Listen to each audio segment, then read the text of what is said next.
Hi guys! So for today's video, gagawa tayo ng ribbon gamit yung nakuha nating ribbon lace na meron siyang sukat na 4 cm wide.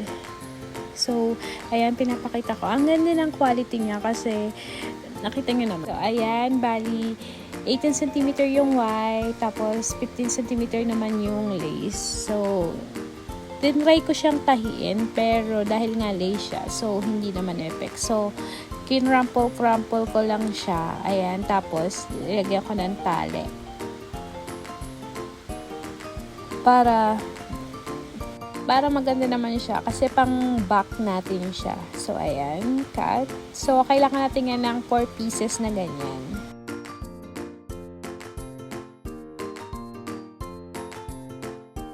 So, ayan, itali lang. Tapos, ikat yung sobra. And then, ayan, papakita ko sa inyo. Diba? Ang ganda nung lace. So, ayan.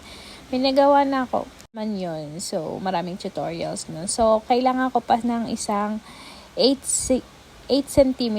So, ayan. Nilagay ko siya sa gitna.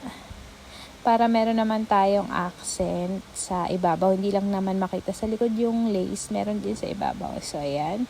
Kailangan nyo magtahi. So, ito na yung finished product. Yan. Thank you!